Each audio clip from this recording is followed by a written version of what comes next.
축복합니다. 네, 오늘은 창세기 6장부터 10장까지 함께 같이 훑어보도록 하겠습니다. 우리 이제 6장의 시작을 읽었는데, 우리 특별히 이제 1절에서 4절, 이 말씀은 중요합니다. 왜냐하면은, 여러분 알다시피 노아 때 큰 홍수가 일어나서 세상에 심판받잖아요. 근데 그렇게 하나님이 심판하는 데 있어서, 먼저 직접적인 원인은 사람들의 죄가 너무 관영해서, 너무 꽉 차서 땅이 견딜 수 없을 만큼 죄가 꽉 차서 하나님이 심판하신 건데, 근데 그 심판이 이루어지기 전에 가장 어떻게 보면 이 세상에 죄가 관영하게 되는 시작, 가장 근본적인 시작점을 보여주는 내용이에요, 이게. 먼저 2절, 3절 한번 보세요. 2절, 3절 보시면, 네, 제가 그 인용을 안 했기 때문에 여러분들이 성경을 직접 보세요. 네, 제가 인용 구조를 안 했어요. 그냥 성경을 직접 봐가면서 우리 함께 나누겠습니다. 보시면 하나님의 아들들이 사람의 딸들의 아름다움을 보고 자기들이 좋아하는 모든 여자를 아내로 삼는지라. 여호와께서 이르시되 나의 영이 영원히 사람과 함께하지 아니하리니 이는 그들이 육신이 됨이라. 그러나 그들의 날은 120년이 되리라. 자, 여기 보면 하나님의 아들들이 사람들의 딸들의 아름다움을 보고 너무 좋아해서 아내로 삼았다. 이래 나와 있습니다. 이 표현이 무슨 얘기냐면 하나님의 아들들이라는 건 쉽게 말해서 아주 영적으로 하나님께 깊이 속한 자들입니다. 하나님의 아들들, 우리로 말하면 예수 잘 믿던 사람들이에요.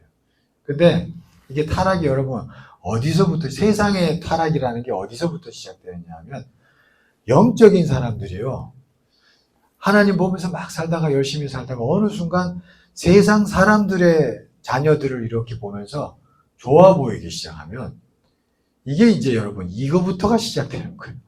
세상의 타락이 세상 사람들에 의해서 여러분 세상이 막 점점 더 악해지는 게 아니라 어떤 의미로 하나님은 하나님의 아들들로 인해서 세상을 지키고 계신 건데, 하나님의 아들들이 우리 예수 믿는 사람들이 쉽게 말해서 세상 보면서 야, 내가 이렇게까지 이렇게 내가 구별되면서 살 필요 있나? 아이고, 저 사람들 참 좋아 보인다. 아름다워 보인다. 이러면서 그 사람들하고 연합되기 시작하는 거예요. 쉽게 말해서 예수 믿는 사람들이. 거기서부터 세상의 죄가 관영하는 게 시작된다는 걸 보여주고 있는 말씀입니다. 그러니까 이때도 아까 우리 창세기 우리 5장에 봤지만 아담의 계보가 있었잖아요. 노아 앞에도 하나님 셋으로부터 나오는 하나님 자손들의 계보가 많이 있었습니다. 하나님을 잘 믿는 사람들이 많았어요. 근데 잘 믿어 오다가 그 사람들이 어느 순간 가서 그 하나님의 아들들이 세상 사람들의 딸들을 보면서 세상 사람들의 자녀들을 보면서 너무 좋아 보인 거예요. 그러면서 이게 그들과 연합하기 시작하면서부터 여러분 세상에선 죄가 관영하기 시작하게 되었고, 그래서 결국에는 하나님이 시간이 흘러서 노아 때 가서 심판할 수밖에 없는 지경에까지 이르게 되었다는 게 이게 창세기 6장에 나오고 있습니다. 이 3절 끝에 보시면 그러잖아요. 그러나 그들의 날은 120년이 되리라 하십니다. 이게 원래 이때까지는 성경에 보면 창세기 우리 이제 앞에서 보셨지만 900대를 살아요, 나이가. 다 900살 넘게 사는 때입니다. 왜냐니까 여러분 이게 창세기 1장 보시면 알겠지만 궁창 위에 물이 있고 궁창 아래 물이 있어요. 처음 지었을 때. 그러니까 이 궁창 위에 물이라는 게 뭐냐면 쉽게 말해서 지금 우리는 볼 수 없지만 하늘 위에 물이 이렇게 가득히 있었다는 얘기예요. 참 상상해 보세요. 그러니까 노아 홍수 때는 뭐냐면 이 물이 터져서 내려온 거예요. 그래서 온 세상이 잠긴 겁니다. 그러니까 이 궁창 위에 물이 있어서 쉽게 말해서 나쁜 자외선 이런 거 다 보호해 줬어요. 그러니까 노아 홍수 이전에는 사람들이 건강했습니다. 그러니까 900대를 산 거예요. 근데 이게 하나님의 아들들이 죄 짓기 시작하면서부터 쉽게 말해서 하나님이 그걸 보시다가 도저히 못 견뎌서 먼저 말씀을 노아 홍수 이전에 지금 말씀을 선포하시는 거예요. 너희들 이제 120년밖에 못 살 거야 이러는 거예요. 이때는 900대 살고 있을 때. 그리고 이 말씀을 하시고 나서 하나님이 한참 세월이 흘러서 노아 때 가서 심판하신 거예요. 하나님이 한번 말씀하시면 그거 반드시 이루어지는 줄 믿습니다. 이게 하나님 말씀이라는 게 그런 거예요. 그래서 지금 120년 살 거야. 하나님의 자녀들이 타락하는 걸 보면서부터 하나님은 심판을 그때부터 작정하신 거지. 그래서 너희들이 이제 120년 살 거야. 지금 그 얘기한 거예요. 그리고 나서 이제 세상이 점점 더 하나님 보신 것처럼 점점 더 이제 타락하게 가서 너한테 이제 땅에서 막 그냥 그 죄가 막 너무너무나 가득해지니까 어쩔 수 없이 심판하게 되는 게 이게 6장에 나오는 거예요. 그리고 4절도 한번 보세요. 4절 재밌는데 4절 보시면 6장 4절에 당시에 땅에는 네피림이 있었고 이 네피림이라는 건 아주 큰 장대한 사람들을 뜻합니다. 그 후에도 하나님의 아들들이 사람의 딸들에게로 들어와 자식을 낳았으니 그들은 용서나 고대의 명성이 있는 사람이에요. 영적인 이 하나님 잘 믿던 사람들이 세상이 좋아 보이면서 쉽게 말해서 생각이 미혹되고 타락하면서 그러면서 이제 세상과 섞여서 막 이제 그 후손도 놓고 하는데 그 후손들 가운데 유력한 사람들이 많이 나와요. 그래서 그들이 더 세상을 어지럽힙니다. 쉽게 말하면 여러분 뭐 철학은 공부 안 해도 우리가 니체라는 얘기를 많이 들어봤죠. 니체라는 사람. 이 니체가 목사 아들이에요. 여러분 목사 아들입니다. 그러니까 어느 순간 그 목사 아들인데 영적인 사람의 아들이죠. 어떻게 보면. 근데 보세요. 니체가 그러니까 아버지부터 해서 뭔가 이렇게 세상에 대해서 흔들린 거야. 그러니까 그 자손 아들 니체 와가지고 니체가 너무나도 똑똑하고 천재인데 이게 이제 아주 유력했지만 세상에 빠진 사람. 세상에 이제 신앙은 없는 거지. 이게 그러면서 막 이상한 철학을 막 펼치면서 쉽게 말해서 여러분 오늘날 현대가 이상해졌잖아요.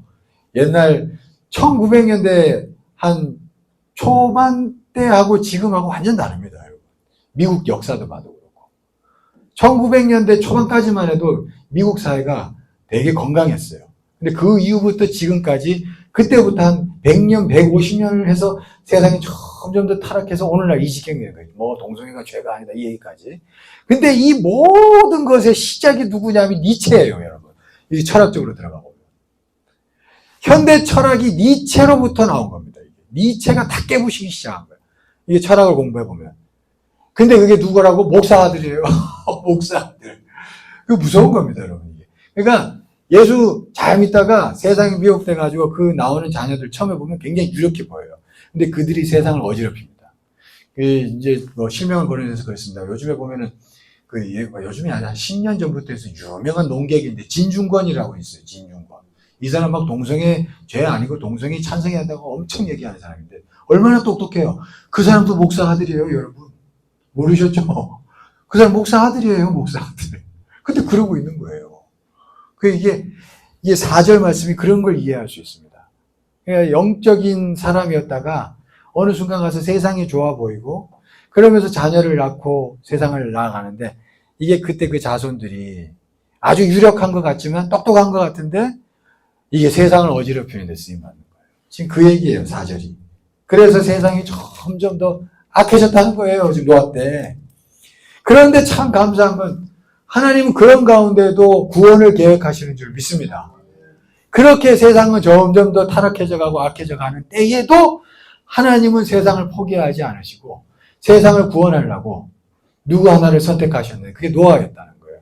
8절. 그렇게 세상이 점점 더 타락해져 가는 상황 가운데 8절. 그러나 노아는 여호와께 은혜를 입었더라. 이게 참 얼마나 이게 읽을 때마다 감동이 돼요. 세상이 그렇게 해서 점점 악해져 가는 때에도 하나님은 사람을 택하셔서 그러나 노아는 하나님의 은혜를 입었다. 그러니까 세상이 아무리 악해져도 남은 자는 있는 줄 믿습니다. 그 가운데 은혜 받는 사람이 있어요.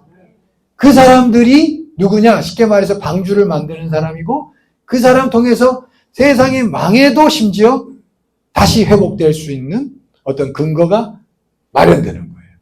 여러분 믿습니까? 그러니까 은혜를 입는다는 게 얼마나 복된 일이고 귀한 일입니까? 이 자리에 앉아있는 여러분 축복인 줄 믿습니다. 은혜를 여러분이 노한 거예요. 여러분들이 노한 거예요. 이 시대에. 믿으시길 축원합니다. 여러분들이 은혜를 입는다는 것 이게 큰 일이에요. 그렇게 함으로 인해서 노아를 통해서 하나님은 방주를 계획하셨고 그래서 방주 가운데 인원을 남은 자들을 살리셔가지고 다시 훗날의 때가 되었을 때 번성케 하셔서 다시 세상을 일으키시는 거예요. 여러분, 그게 오늘 창세기 6장, 7장, 8장, 9장 쭉 나오는 그런 내용들입니다. 9절도 한번 보세요. 이제 같은 내용인데 8절하고 참 은혜가 됩니다. 이것이 노아의 조건이라. 노아는 의인이요 당대의 완전한 자라. 그는 하나님과 동행하였으며. 이 완전하다는 게 도덕적으로 완전하다는 게 아닙니다.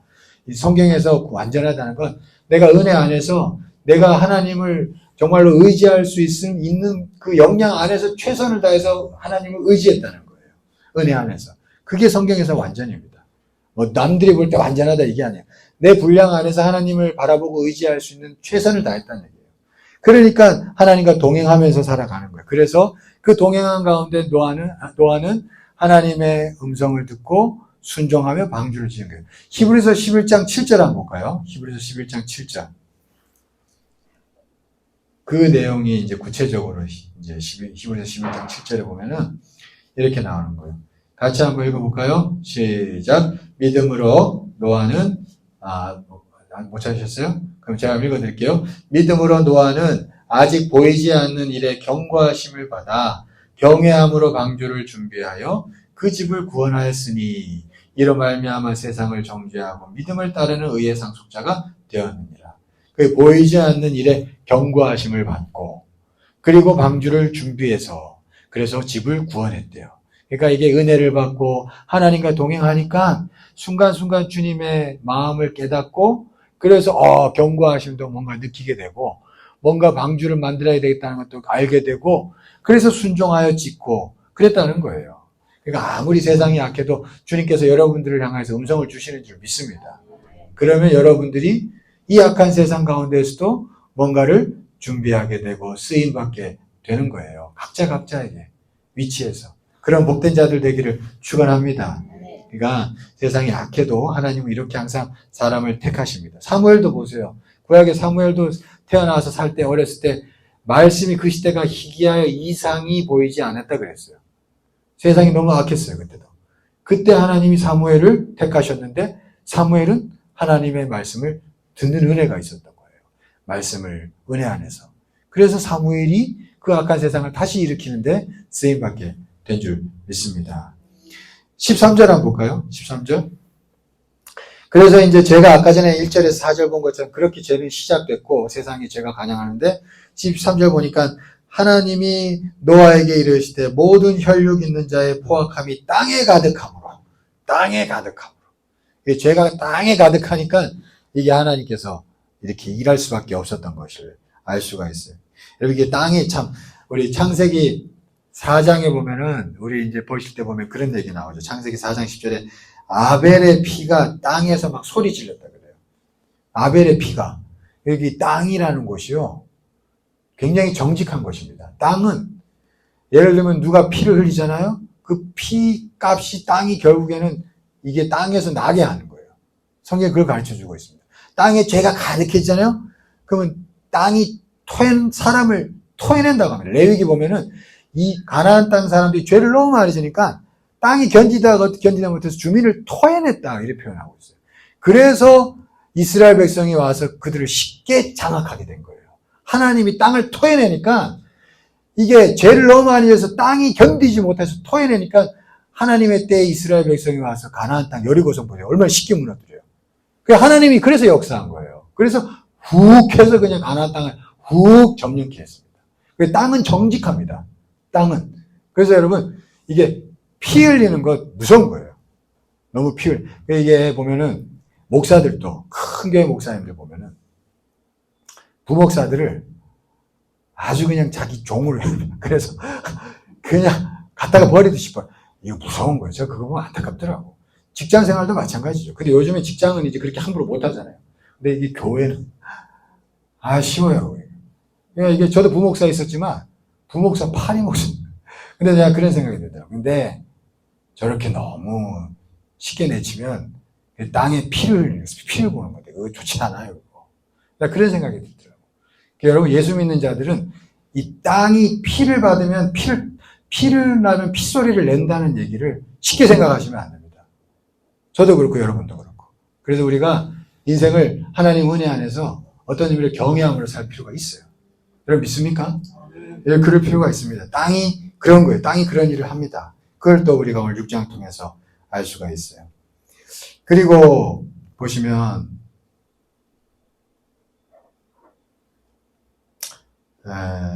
18절 말씀 보시죠. 18절, 6장 18절.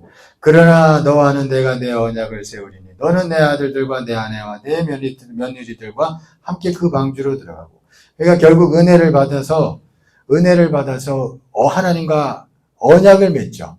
그러니까 우리가 은혜를 계속 받다 보면은, 여러분, 하나님의 은혜를 계속 받다 보면 분명히 우리 삶 가운데서 하나님께서 나에게 뭔가 주고자 하고 나에게 뭔가 이루고자 하는 일이 있어요. 그래서 그거를 위해서 언약을 주실 때가 있습니다. 분명히 내 자녀를 위해서건, 내 가정을 위해서건, 나를 위해서건, 또 하나님 나라 위해서 뭔가 이루고자 하는 게 있거든요, 하나님이. 그래서 언약을 주셔요. 오늘 노아도 은혜 받고 가다가 언약을 맺은 거예요. 지금 그걸 알 수 있어요. 그래서 방주 짓고 하나님께서 노아와 언약을 맺어서 역사하신 겁니다. 그래서 중요한 일에 쓰임 받은 거죠. 그러니까 재밌잖아요. 예수 믿는 자들이 이 기쁨이 있다는 걸 아셔야 돼요. 은혜만 받고 끝나는 게 아니라 여러분 반드시 하나님께서 언약을 맺는 줄 믿습니다, 여러분과. 그러니까 그걸 기대하십시오. 내 가정, 내 자손을 위해서 나와 맺으시는 하나님의 언약. 그걸 기대하시면서 여러분들이 은혜 자꾸 받으려고. 그러니까 우리 성경을 묵상하시잖아요, 이제. 이렇게 한 주씩 성경을 5장씩 읽어 나갈 때 그냥 읽지 마시고 하나님이 나에게 이 남은 인생 가운데 어떤 언약을 맺어주시는지 이거를 기대하는 마음으로 여러분 성경을 묵상하십시오. 여러분께 하나님께서 언약을 주실 줄 믿습니다. 그 언약으로 노아는 방주 짓고 방주에서 가족을 살린 거예요. 그리고 인류를 다시 일으킨 거예요. 참 놀라운 언약입니다. 언약을 기대하십시다. 그 다음에 이제 7장으로 넘어가면 이제 홍수가 이제 나오죠. 홍수가 본격적으로 시작됩니다. 여기서는 뭐 쭉 읽어보십시오. 여기서 오늘 좀 특별히 뭐 나눌 내용은 없습니다. 쭉 읽어보시고, 8장 보시면, 하나님이 노아와 그와 함께 방주에 있는 모든 들짐승과 가축을 기억하사, 하나님이 바람을 땅 위에 불게 하심에 물이 줄어들었고, 이게 하나님 그러니까 모든 일을 어떻게 하시냐면, 하나님이 자기 백성을 중심으로 일을 하신다는 걸 알아요. 홍수를 내릴 때도 백성을 중심으로 기다리다가 때가 되어 이제 방주가 다 짓고 난 다음에 백성이 들어가니까 비를 내리시고, 비를 멈출 때도 자기 백성을 생각하셔서 비를 멈추시고, 그렇게 하시는 걸 알 수 있죠. 그걸 알 수 있습니다. 그리고 또 우리가 또 나누고자 하는 거는 17절 한번 볼까요? 15절부터 한번 보겠습니다. 15절. 8장 15절부터 보시면, 하나님이 노아에게 말씀하여 이르시되 너는 내 아내와 내 아들들과 내 며느리들과 함께 방주에서 나오고 너와 함께한 모든 혈육 있는 생물 곧 새와 가축과 땅에 기는 모든 것을 다 이끌어내라. 이것들이 땅에서 생육하고 땅에서 번성하리라 하시매. 자, 이제 하나님께서 참 하시는 일이 두 가지가 나타나요. 처음에는 방주로 이끌었잖아요. 방주로 이끌어서 참 소수지만 하나님이 살리셨어요. 그러다 이제는 비가 그치니까 방주에서 나오게 하시는 거예요. 그죠? 나오게 하셔서 이제 다 생육하고 번성하여 땅에 충만하라. 그렇게 말씀하십니다. 하나님께서 보호하시기도 하시고 번성케도 하시고 하나님이 그렇게 일하시는 걸 알 수가 있어요. 9장 1절에도 보세요.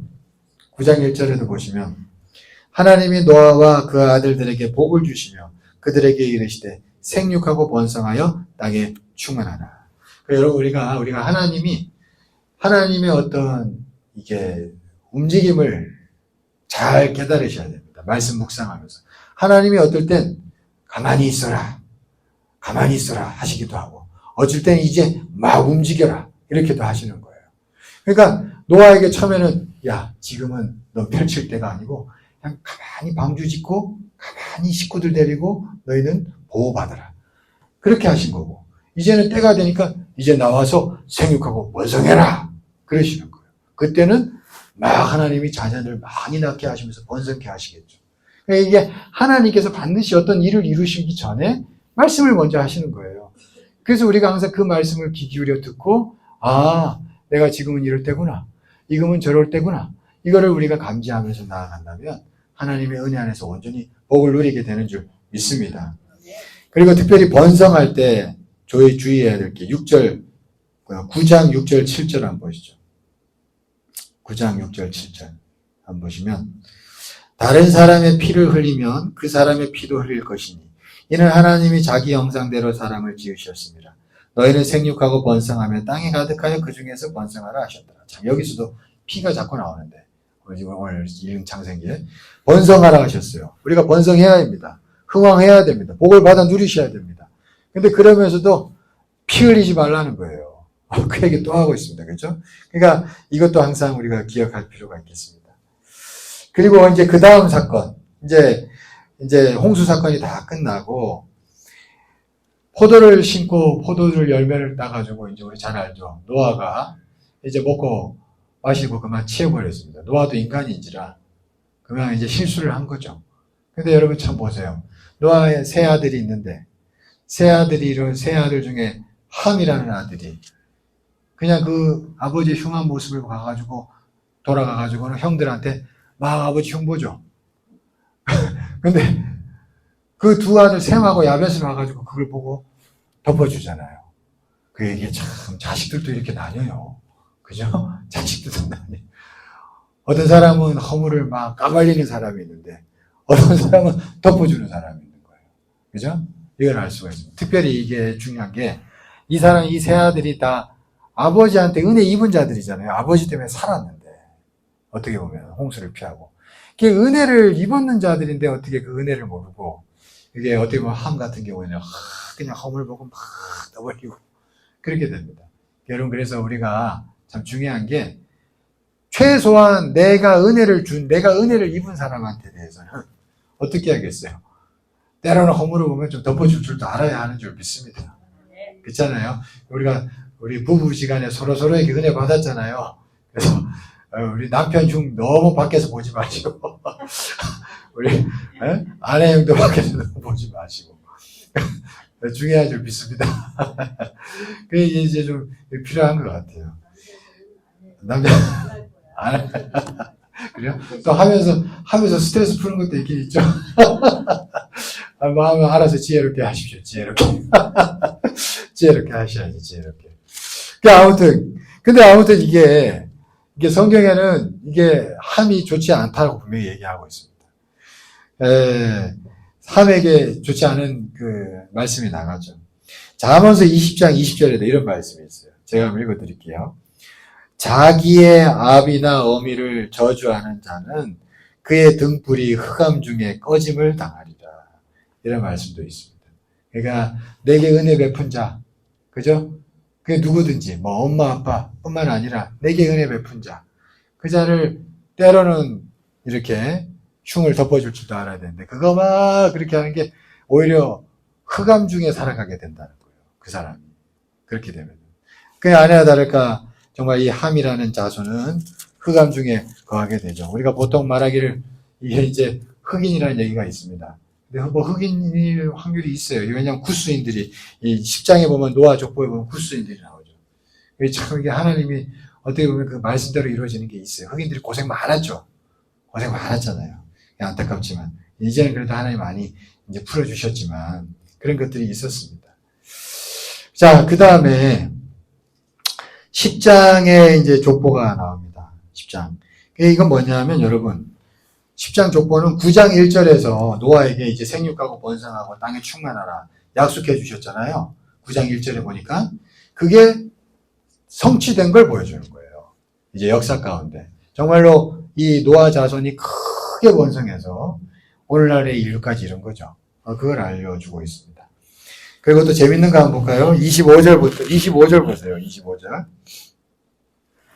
10장 25절 보시면 에벨은 두 아들을 낳고 하나의 이름을 벨렉이라 하였으니 그때 세상이 나뉘었으며 이 벨렉이라는 뜻은 나님이라는 뜻입니다. 근데 그때 세상이 나뉘었대요. 이게 무슨 얘기냐면 여러분 그 옛날에 학교 다닐 때 대륙 이동설이라는 거 들어보셨는지 모르겠어요. 대륙이 원래 이렇게 하나였는데 지구 대륙이 근데 이게 땅이 지진 나고 막 이러면서 막 갈라져 가지고 오늘날 대륙이 이루어졌다 그래요. 그죠? 근데 이게 성경에 나옵니다. 이게 나뉘어졌다는 게 뭐냐면 땅이 나뉘어졌다는 거예요. 여러분 성경에 다 나와요. 여러분 신기하죠? 신기하죠? 땅이 나뉘어졌다는 게 기록에 나오는 거예요. 이 성경에. 그래가지고 이때쯤에 막 원래는 땅이 한 덩어리였는데 이게 막 땅이 쭉쭉쭉쭉 갈라져가지고 남아메리카, 북아메리카, 아시아, 유럽, 이렇게 아프리카 이렇게 나눠진 거예요. 근데 과학도 지금 이게 나뉘어졌다는 걸 얘기하거든요. 이게 지금 나뉘어졌다는 걸 성경에서 가르쳐주고 있습니다. 네, 신기하죠? 32절도 보세요. 32절. 이들은 그 백성들의 족보에 따르면 노아 자손의 족속들이요 홍수 후에 이들에게서 그 땅의 백성이 나뉘었더라. 그러니까 홍수 이후에 사람들이 많아지면서 또 막 흩어지고 또 땅도 나뉘어지면서 막 이제 점점 흩어져서 그래서 이제 인종도 달라지고 막 이제 이런 게 시작됐다는 것을 우리가 성경을 통해서도 알 수가 있는 거예요. 그죠?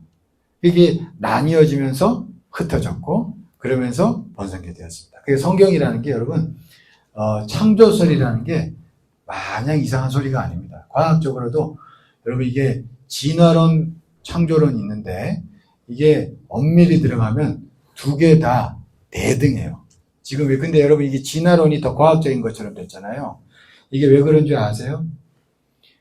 세계관 때문에. 그러니까 아까 말한 니체 이후에 막 그런 얘기 했잖아요. 철학이 그렇게 바뀌고 하면서 19세기 초반부터 그러니까 1900년대 초, 1800년대 후반부터 이게 사상이 사람들의 생각이 비성경적으로 많이 갖춰지면서 공교육이 바뀌게 됐습니다.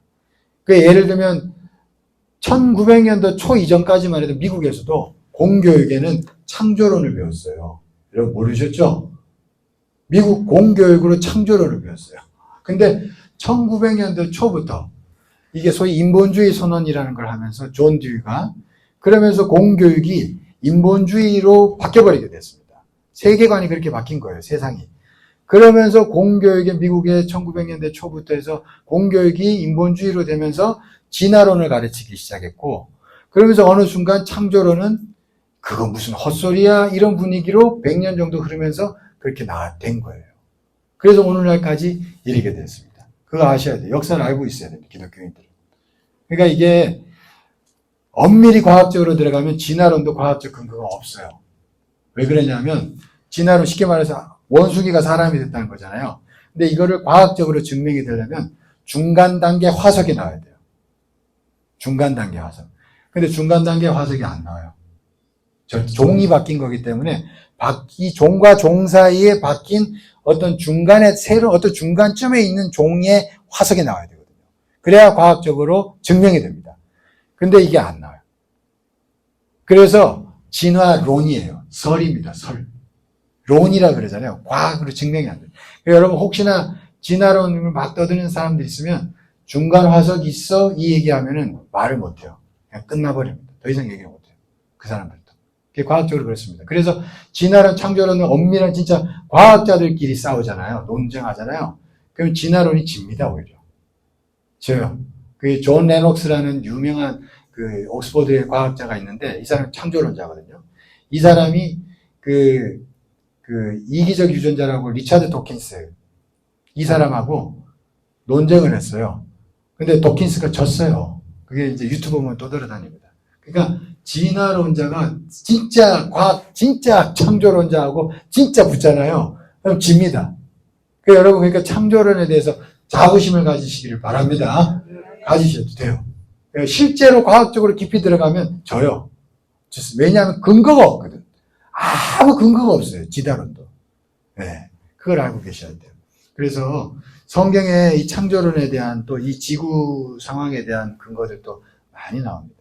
그래서 오늘 재밌죠. 이게 나뉘어졌다. 땅이 나뉘어졌다. 세상이 나뉘어졌다. 그게 과학적으로도 그렇고 성경에도 있습니다.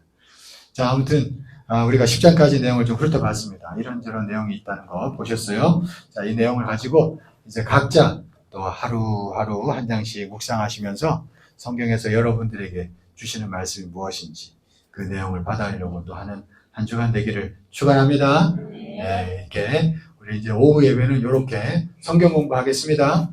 네, 재밌죠? 재밌죠? 이렇게 성경 공부해 나가도록 하겠습니다. 제가 잠깐 기도하고 네, 기도하겠습니다. 하나님 감사합니다.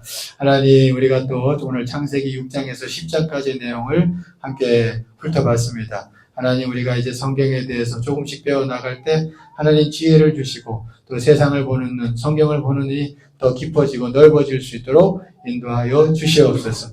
그래 우리의 지혜가 넓어지고 또 하나님을 더 깊이 믿을 수 있고 성경을 또 온전히 이해할 수 있도록 우리에게 함께하여 주시옵소서. 주님께 모든 것 맡기며 함께 하실 줄 믿사오며 예수 그리스도 이름으로 기도드리옵나이다.